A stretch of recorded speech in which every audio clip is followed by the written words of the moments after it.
organic, unpredictable, unknown, lovely, beautiful, a sense of fulfillment. This is part of the pleasures of life and not the chores of life.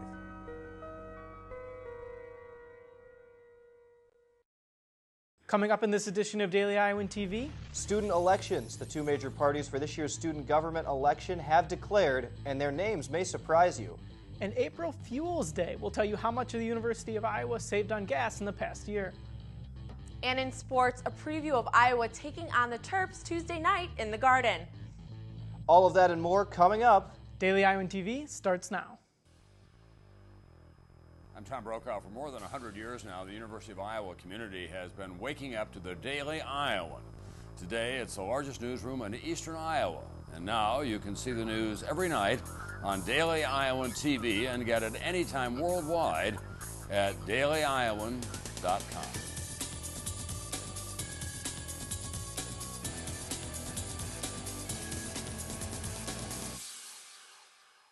Thanks for being with us on this Monday edition of Daily Iowan TV. I'm Ian Martin. And I'm Sam Lane. Two parties have less than 2 weeks to make their pitch to be the next student government in charge at the University of Iowa. The 2013-14 school year will be led by one of two parties, both of which play on the UI's party school reputation. Yeah, it'll be the TOGA Party and the House Party in the elections from April 10th to 11th. Both are already social media on Facebook, Twitter, and have their own personal websites promoting their specific causes. Let's take a look at the candidates for both sides. First, the House Party, led by former UI Democratic President Catherine Valdi and two-year UISG Senator Jack Cumming for Vice President. The pair's first listed platform would be opening dialogue between students and UI and Iowa City Police departments. And the TOGA Party's presidential candidate is the UISG's current Speaker of the Senate, Aaron Horsfield. The vice presidential candidate for the TOGA Party, current Senator at Large, Justina Dash. The TOGA Party's top priority appears to be encouraging campus diversity through various means. And Ian, so far both parties have lived up to the title of party school there. Yeah, the parties have been partying a little bit. The TOGA Party hosted a kickoff function at the Airliner Sunday night on the infamous top floor, while the House Party, ironically, is having a bar crawl this weekend. It's interesting to see if the university will have any comments on the names of these parties for UISG. Absolutely. Have you ever seen a University of Iowa car and wondered who paid for it, or more importantly, who pays for its gas? That's not a small question these days in a country with an increasingly tight economic belt. I took a look at the UI's fuel costs. It's no secret Americans are fed up with rising gas prices, and with costs reaching upwards of $3.50, they should be.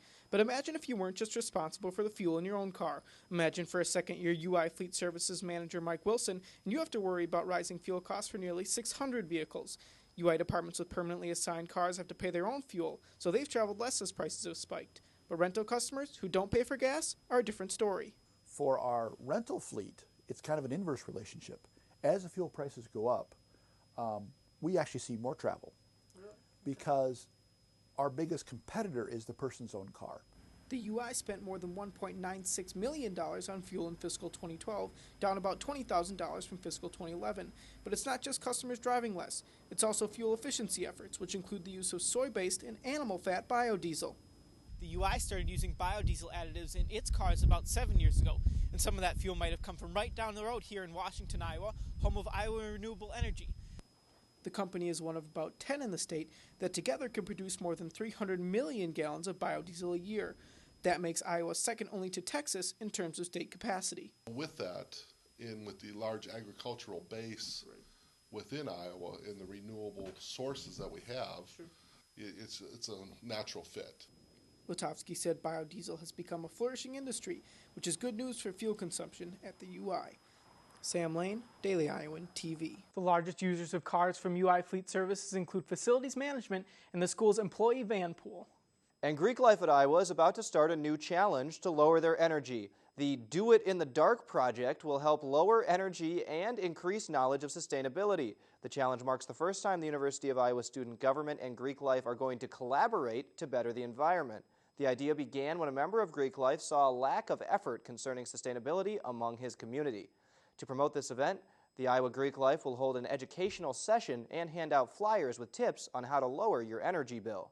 Tuesday is World Autism Awareness Day, and one UI researcher is working to research the cause of certain issues linked to autism. Iowa's Dr. Thomas Wasink was teamed up with a researcher from Northwestern University to examine genomes and how they're related to communication problems in autistic individuals. Wasink said the project involves genetic testing over the next 6 to 12 months. And according to an official from UI Student Disability Services, there are currently 12 students at Iowa receiving services for autism or Asperger's. And coming up on Daily Iowan TV, making a case to keep the quiet. The first in a batch of new candidates for UI librarians makes her pitch. And in sports, our weekly Rip Around covers both diamonds in baseball and softball. But first, let's go to our Logan Edwards, and rumor has it that the nice weather is going to keep on coming. Logan? Thanks, guys. Tuesday we'll be waking up to sunny and clear skies and a temperature of about 37 degrees, but the day will progress towards a high of 46 degrees in the afternoon. Tuesday night will cool off to a low of 37, and the rest of the week will be even warmer. Wednesday will reach a high of 59 with clear skies. Thursday's temperature will sink slightly to 57 degrees with partly cloudy skies. This weekend's temps will be especially pleasant, with Saturday reaching a warm 63 degrees. However, there is a 40% chance of rain, so that may dampen the mood around town just a bit. Sunday will go back down to the mid-50s with partly cloudy skies. That's all I have for your weather report. Back to you, Sam and Ian. Well, certainly seems like it's going to be nice in the coming week. And the first of 4 finalists for the position of the head university librarian visited campus on Monday. Beth McNeil comes from Purdue University, where she is the Associate Dean for Academic Affairs and Professor of Library Science. She said she'd like to use an interdisciplinary approach to the job if she is able to receive it. This comes during a major construction project for the UI library, which will feature more study space and a new cafe. Current university librarian Nancy Baker will retire on June 30th, and the 3 remaining forums will take place throughout the month of April. And now let's take a look at what's going on around the United States. Prosecutors will seek the death penalty against James Holmes, the man accused of last year's movie theater shooting in Colorado. The decision came just 4 days after prosecutors denied an offer by Holmes' attorneys that would plead guilty to avoid execution. Prosecutors did say they could still agree on a plea before the trial. His decision will delay the start of the trial until at least February 2014. And officials from the White House say that despite intimidating rhetoric from North Korea, the Obama administration has not seen any changes in the regime's military posture.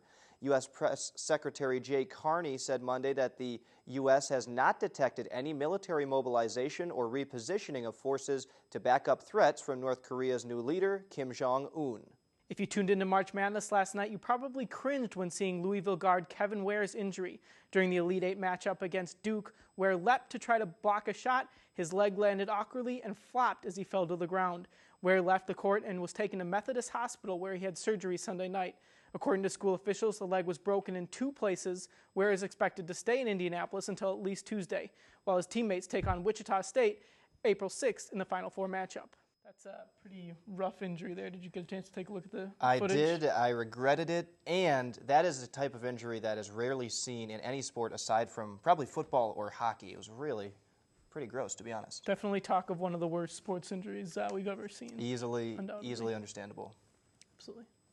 Well, our Monday specialist, Annie Costable, is ready to go in the Daily Iowan Sports Studio. Healthy as always. Annie? Hey guys, and welcome back to the Daily Iowan TV Sports Studio. Much to get to on this Monday edition of the program. We'll have all the latest from the baseball and softball teams in a special all-diamond version of the Whip Around, and tell you how NCAA swimming and diving championships went for the black and gold over the weekend. But we'll start tonight where we will most likely be starting all week with the men's hoops team looking to make some noise in the Big Apple. During his introductory press conference, head coach Fran McCaffrey promised Iowa fans 3 things. His teams would compete, play the right way, and he would coach with passion, of course. Fast forward 3 years ago to today, and those principles have shown. With Hawks just 24 hours from tip-off of the NIT's Final Four in Madison Square Garden. For more on the Hawks, Terps, and the matchup itself, we'll now turn things over to our men's basketball reporter, Kate Constable. Kate? When the Hawkeyes and the Terrapins shake hands at center court before Tuesday's game, it will almost be as if they're looking in the mirror. These 2 teams share very similar storylines this season, Both have fairly young squads. Both have programs in their third year with a new head coach. Even their non-conference schedules are similar, with neither team having too terrible of losses. So what's the X factor that's going to set these two teams apart come tip-off? They're going to play a little faster than some of the teams that we've played recently. You know, this could be a game in the high 70s and the 80s, I mean, with the way we both play. For the Terps, it's 7-1 sophomore center Alex Lynn that will be a huge factor in the game's outcome. He's tremendous, and anybody that prepares to play Maryland better be thinking about what you're going to do with Alex Lynn. Lynn, who is projected to be a top 5 pick in this year's NBA draft, is coming off of a double-double, 15 points, 13 rebounds against Alabama in the quarterfinals.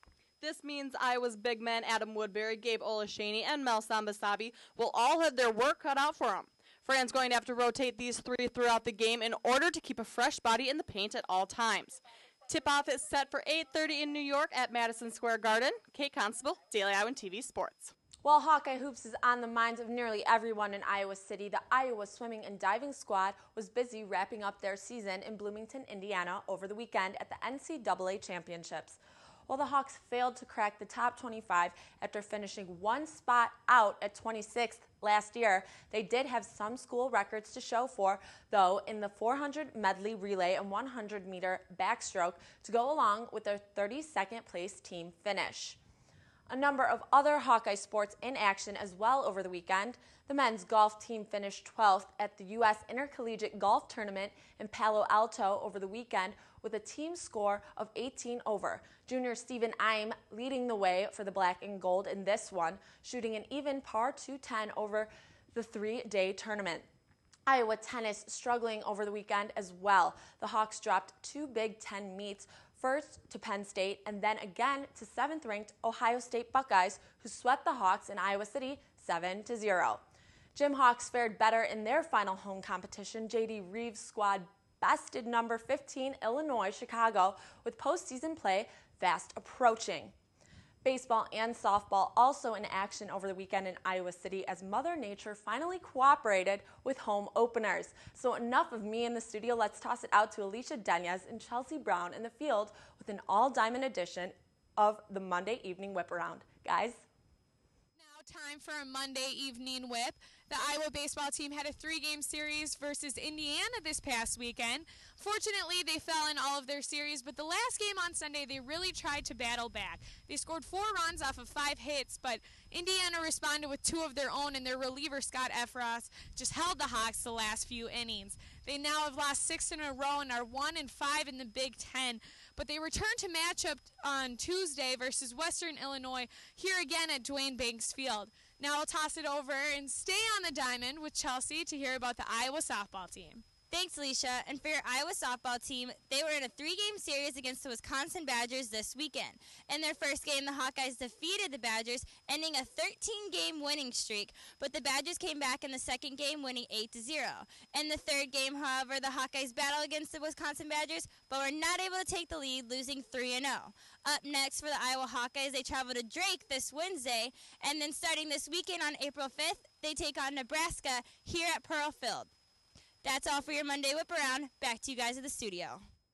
Well, unfortunately, that's all for us here in the sports studio. A whole lot more coming up Tuesday, including your first look at Peter Jock, Mel Sambasabi heading home, and a whole lot more. But for now, it's back to you guys at the desk. And Daily Iowan TV is an exclusive place to find a preview of Tuesday's pages of the Daily Iowan.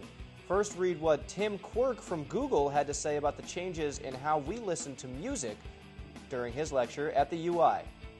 And find out why a busload of Iowa student lobbyists will be visiting the state capitol on Tuesday. Well, that's your latest edition of Daily Iowan TV. Be sure to check us out tomorrow or anytime online at dailyiowan.com. Thanks for watching and have a great night.